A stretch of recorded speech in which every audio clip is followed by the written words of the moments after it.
بسم اللہ الرحمن الرحیم۔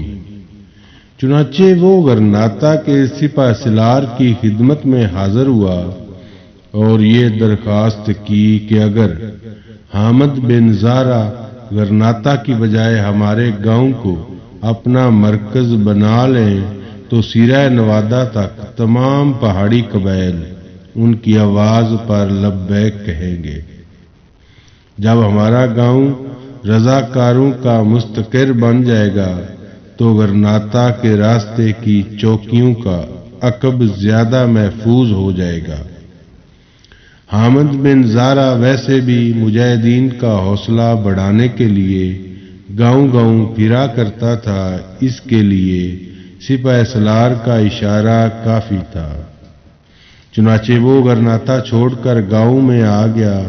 گاؤں میں چچا ہاشم حامد بن زارہ کا بہترین معاون ثابت ہوا۔ عاتکہ کے باپ کی طرح وہ بھی حامد بن زارہ کو برسوں سے جانتا تھا۔ اس کے بڑے بڑے بیٹوں نے فوج میں شامل ہونے سے پہلے دین کی تعلیم حاصل کی تھی۔ غرناطہ میں قیام کے دوران میں اس نے خود بھی کئی بار حامد بن زارہ کی روح پرور تقریریں سنی تھی۔ اس لیے جب اس نے اپنے بھائی سے یہ سنا کہ حامد غرناطہ چھوڑ کر اس کے گاؤں میں آ رہا ہے تو اس کی خوشی کا کوئی ٹھکانہ نہ تھا۔ اس نے اپنے علاقے کے سرکردہ لوگوں کو پیغام بھیجا کہ وہ ندی کے پار اس مرد مجاہد کا استقبال کرنے کے لیے جمع ہو جائیں۔ پھر عاتکہ تصور کی نگاہوں سے وہ روح پرور نظارہ دیکھ رہی تھی جب ہزاروں آدمی ایک والہانہ خوشی کے ساتھ حامد بن زارہ کا استقبال کر رہے تھے۔ تھوڑی دیر بعد وہ اس کی ماں، چچی اور گاؤں کی دوسری عورتیں مکان کی ڈیوڑی کے قریب مہمان خانے کی چھت سے حامد کی آمد کا منظر دیکھ رہی تھی۔ ہاشم نے اس کے گھوڑے کی باگ پکڑ رکھی تھی اور لوگوں کا ہجوم ان کے پیچھے آ رہا تھا۔ جلوس کا رخ کھڈ کے دوسرے کنارے محمد بن عبد الرحمن کے گھر کے بجائے ہاشم کے گھر کی طرف بڑھ رہا تھا۔ پھر وہ ڈیوڑی کے سامنے رکے۔ حامد گھوڑے سے اتر کر دائیں طرف ایک چھوٹے سے ٹیلے پر چڑھا اور اس کی روح پرور تقریر سن رہی تھی۔ اس کی تقریر میں ایک جادو تھا اور حاضرین میں کوئی ایسا نہ تھا جس کی آنکھوں میں آنسو نہ تھے۔ اس کے آخری الفاظ آج بھی عاتکہ کے دل پر نقش تھے۔ وہ کہہ رہا تھا، میرے عزیزو، قوم کی زندگی میں ایک وقت ایسا بھی آتا ہے کہ جب کہ اجتماعی بقا کے تقاضے ہر فرد کو دشمن کے سامنے سینہ سپ رہنے پر مجبور کر دیتے ہیں۔ جوانوں کی طرح بوڑھوں، بچوں اور عورتوں کو بھی تلوار اٹھانی پڑتی ہے، اور آج الحمرا کی دیواروں کے پتھر بھی یہ کہہ رہے ہیں کہ اب غرناطہ کی آزادی کے بجھتے ہوئے چراغوں کو دوبارہ روشن کرنے کے لیے صرف قوم کے فرزندوں کا خون ہی کافی نہیں، بلکہ قوم کی بیٹیوں کو بھی اپنا خون پیش کرنا ہوگا۔ اور وہ اپنے دل میں کہہ رہی تھی، کاش میں اپنی قوم کی ایک بیٹی کی حیثیت سے اپنے حصے کی ذمہ داریاں پوری کر سکوں۔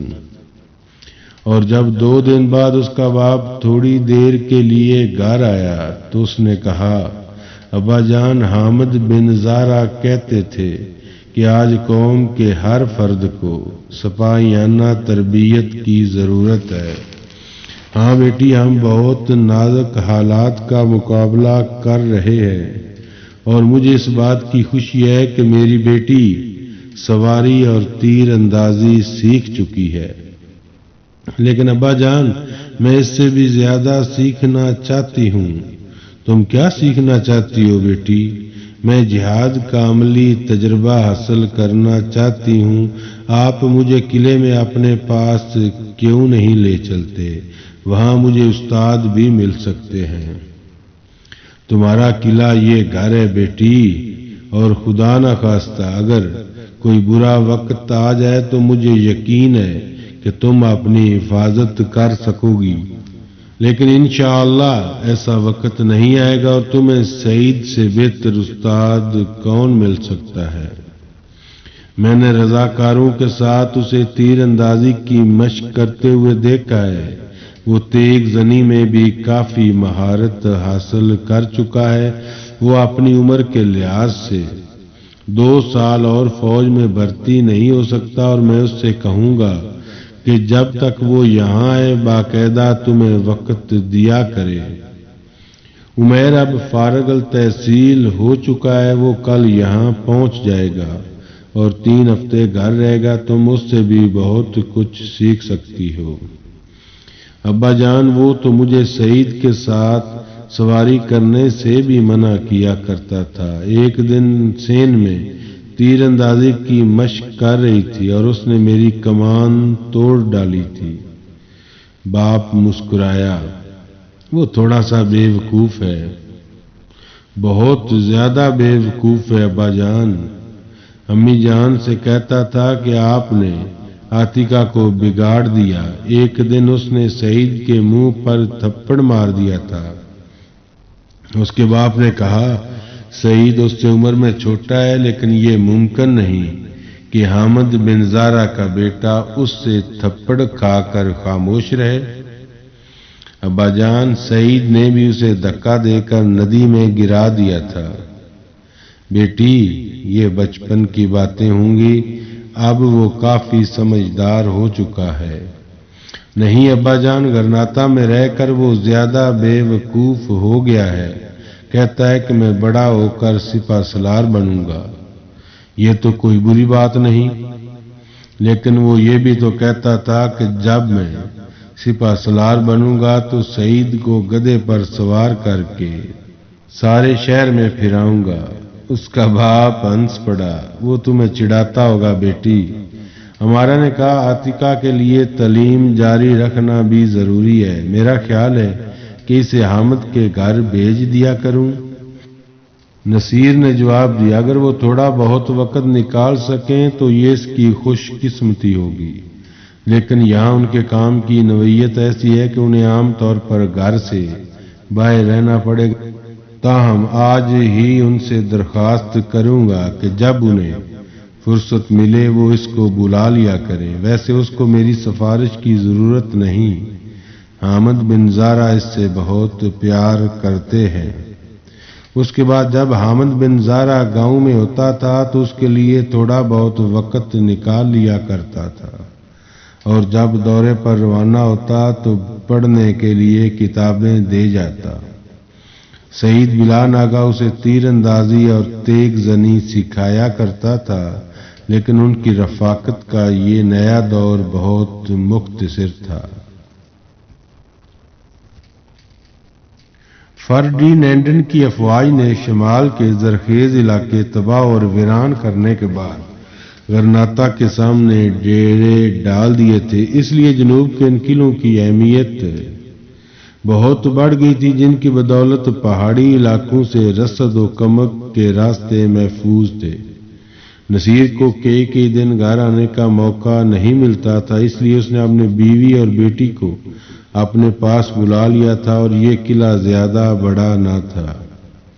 اس کے اندر صرف 500 سپاہی رہ سکتے تھے، لیکن محل وقوع کے اعتبار سے اس قدر محفوظ تھا کہ حملہ آوروں کو اس کے قریب پہنچنے کے لیے کئی دشواریوں کا سامنا کرنا پڑتا تھا۔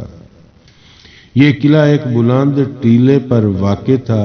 شمال کی جانب سے کوئی 200 گز نیچے ایک نالا تھا۔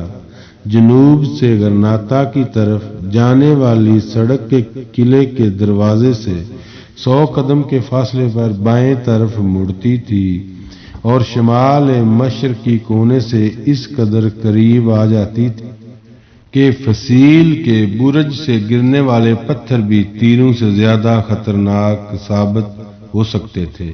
پھر یہ سڑک پہاڑی کے کنارے بل کھاتی ہوئی نالے کے پل تک جا پہنچی تھی۔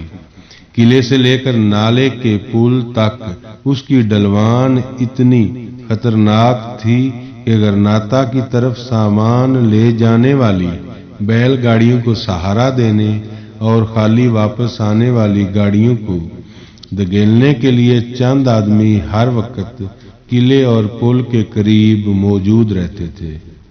پل کی حفاظت کے لیے نالے کے پار بھی سپاہیوں کا ایک دستہ متعین تھا۔ قلعے کی مغربی سمت بھی کوئی 1.5 میل دور ایک گہرا کھڈ اس قلعے کے لیے خندق کا کام دیتا تھا۔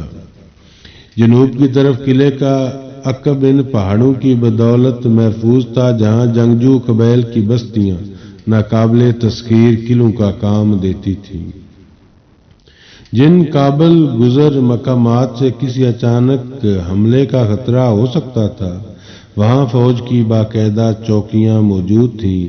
قلعے کے جنوب مغربی کونے میں ایک 2 منزلہ مکان کا بلائی حصہ اس کے باپ کی رہائش کے لیے مخصوص تھا۔ نچلے حصے میں 2 اور افسروں کے بال بچے رہتے تھے۔ اس کے لیے قلعے کا ماحول اپنے گاؤں کے ماحول سے مختلف تھا۔ گاؤں میں اسے کچھ عرصہ سے آزادانہ گھوڑا بھگاتے ہوئے جھجک محسوس ہو رہی تھی، اس لیے وہ صبح کے جھٹ پٹے میں سیر کے لیے نکلا کرتی تھی۔ لیکن یہاں اسے پوری آزادی تھی اور وہ ہر روز کئی کوس سواری کیا کرتی تھی، اور اسے قرب و جوار کی گھاٹیاں اور پگ ڈنڈیاں اپنے ہاتھوں کی لکیروں کی طرح یاد ہو گئی تھیں۔ قلعے کی طرح باہر کی چوکیوں کے محافظ بھی اسے دور سے دیکھ کر پہچان لیتے تھے۔ شروع میں جب وہ قلعے سے باہر نکلتی تھی تو ایک نوکر اس کے ساتھ ہوتا تھا، لیکن چند دنوں بعد اسے محافظ کی ضرورت نہ تھی۔ وہ بھاگتے ہوئے گھوڑے سے تیر چلانے کی مشق کیا کرتی تھی۔ سپاہی اسے دیکھتے اور ان کے مرجھائے ہوئے چہروں پر تازگی آ جاتی۔ اپنے سالار کی بیٹی کے عزم اور حوصلے کا ان پر اتنا گہرا اثر ہوتا تھا کہ کئی آدمی اپنے بال بچوں کو اپنے ساتھ رکھنے پر آمادہ ہو گئے تھے، لیکن قلعے کے اندر اتنی گنجائش نہ تھی، اس لیے اس کے باپ کو بیشتر درخواستیں رد کرنا پڑیں۔ ایک افسر کی بیوی نے اس کے لیے دختر غرناطہ کا نام پسند کیا تھا، اور چند دنوں میں یہ نام قلعے کے علاوہ آس پاس کی چوکیوں اور بستیوں میں مشہور ہو گیا۔ دختر غرناطہ، دختر غرناطہ۔ غروب آفتاب کے قریب وہ کبھی اپنے مکان کی چھت پر اور کبھی نالے کے پار ایک ٹیلے سے جنوب کے نشیب کی طرف دیکھا کرتی تھی، جہاں لہلاتے کھیتوں اور سرسبز باغات کا سلسلہ غرناطہ تک چلا جاتا تھا۔ کبھی کبھی وہ جنوب کی سمت گھوڑا دوڑاتے ہوئے اپنے گاؤں میں جا نکلتی تھی۔ اس کا چچا عام طور پر حامد کے ساتھ دورے پر رہتا تھا۔ وہ اپنی چچی سے ملتی، پھر منصور کو دیکھنے کے بہانے اس کے گھر چلی جاتی، اور واپسی پر حامد کے کتب خانے سے کوئی کتاب اٹھا لاتی۔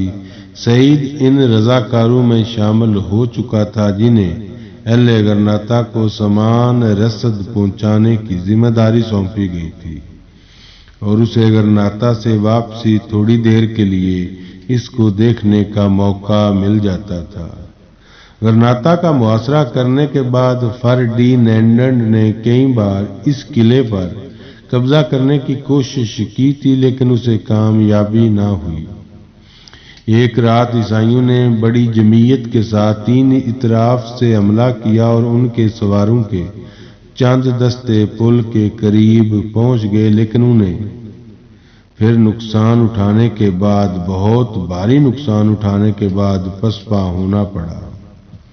قلعے کے محافظ اس کامیابی پر خوشیاں منا رہے تھے کہ مشرق کی ایک چوکی کے محافظوں کی غفلت سے فائدہ اٹھا کر دشمن کی پیادہ فوج نے نالا عبور کر لیا اور ایک طویل چکر کاٹنے کے بعد اس کے سپاہی قلعے کے قریب آ گئے۔ انہوں نے کئی بار سیڑھیوں اور کمندوں کی مدد سے فصیل پر چڑھنے کی کوشش کی، لیکن تیروں کی بارش میں ان کی پیش نہ گئی۔ ایک ساتھ بعد آس پاس کی بستیوں کے رضاکار وہاں پہنچ گئے اور دشمن نے شدید نقصان اٹھانے کے بعد پسپائی اختیار کی، مگر واپسی پر نالا عبور کرتے ہوئے ان کی 1/3 فوج ہلاک ہو چکی تھی۔ اس نے پہلی بار اس لڑائی میں عملی حصہ لیا تھا، لیکن طلوع سحر سے قبل اس کے باپ کو بھی یہ معلوم نہ ہو سکا کہ وہ تیر انداز جو اس سے چند قدم کے فاصلے پر کھڑا تھا اور جس کی کمان سے نکلنے والا ہر تیر کے بعد نیچے سے ایک چیخ سنائی دیتی تھی، اس کی اپنی بیٹی تھی۔ وہ مردوں کا لباس پہنے ہوئے تھی اور اس کا چہرہ خود میں چھپا ہوا تھا۔ نصیر اسے شاباش دینے کے ارادے سے آگے بڑھا تو اچانک اسے خود سے باہر نکلے ہوئے خوبصورت بالوں کی ایک لٹ دکھائی دی۔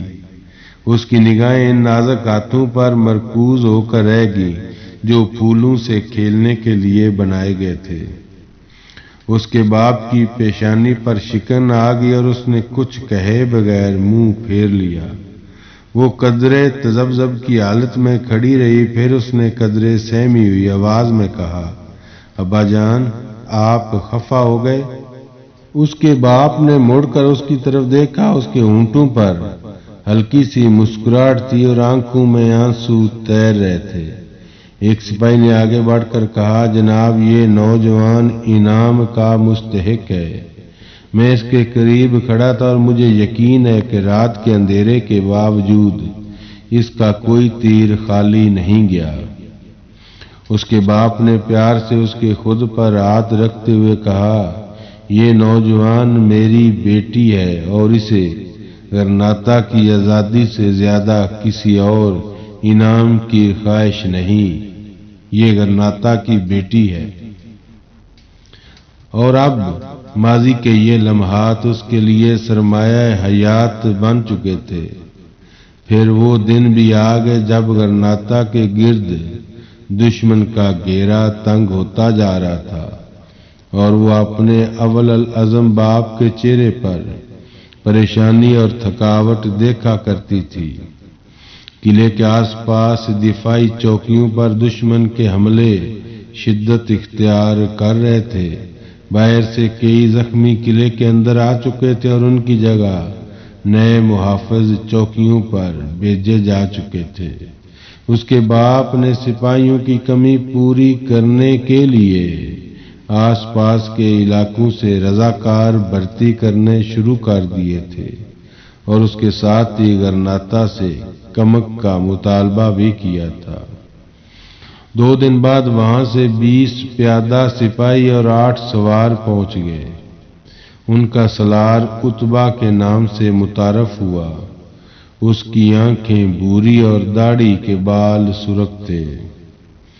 عاتکہ کو اپنے باپ کی زبانی معلوم ہوا کہ وہ مالکہ کی جنگ میں قید ہوا تھا اور نصرانی اسے اشبیلیہ لے گئے تھے۔ 2 ہفتے قبل یہ 5 اور قیدیوں کے ساتھ فرار ہو کر غرناطہ پہنچا تھا۔ فوج کے مستقر سے معلوم ہوتا تھا کہ وہ ایک ذہین افسر ہے اور اس کے ساتھیوں میں ایک نوجوان بہت اچھا توپچی ہے۔ 2 ہفتے بعد اتبا اپنی مستعدی اور فرض شناسی کے باعث اس کے باپ کا اعتماد حاصل کر چکا تھا اور اسے 50 سپاہیوں کی کمان مل چکی تھی۔ اس کے متعلق مشہور تھا کہ وہ صرف حکم سننا اور حکم دینا جانتا تھا اور اس کے چہرے پر کبھی مسکراہٹ نہیں آتی۔ ایک دن وہ ایک زخمی کی مرہم پٹی میں مصروف تھی کہ اچانک اسے محسوس ہوا کہ کوئی دروازے پر کھڑا ہے۔ اس نے مڑ کر دیکھا تو اتبا تھا۔ اسے متوجہ پا کر وہ منہ پھیر کر ایک طرف ہٹ گئی۔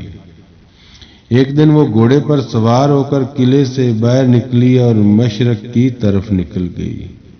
قلعے سے 3 میل دور ایک تنگ گھاٹی کے موڑ پر اسے عتبہ ایک تیز رفتار گھوڑے پر سوار دکھائی دیا۔ اس نے اسے راستہ دینے کے لیے اپنا گھوڑا ایک طرف ہٹا لیا، لیکن عتبہ نے اس کے قریب پہنچ کر اچانک گھوڑے کی باگ کھینچ لی۔ اس کی طرف ایک نظر دیکھا اور پھر آنکھیں جھکاتے ہوئے کہا، معاف کیجیے، آپ کو تنہا اس علاقے میں نہیں آنا چاہیے۔ کل ہی ہمیں یہاں کی چوکی سے تھوڑی دور دشمن کی نقل و حرکت کی اطلاع ملی ہے۔ عام حالات بھی اگر قلعے کے محافظ کی صاحبزادی باہر نکلے تو اس کی حفاظت کا تسلی بخش انتظام ہونا چاہیے۔ آپ اسے گستاخی نہ سمجھیے، آپ کو خطرے سے آگاہ کرنا میرا فرض ہے۔ جنوب کی سڑک نسبتاً محفوظ ہے، لیکن اس طرف جاتے ہوئے بھی آپ کے ساتھ کوئی نہ کوئی محافظ ضرور ہونا چاہیے۔ اس نے جواب دیا، آپ میری فکر نہ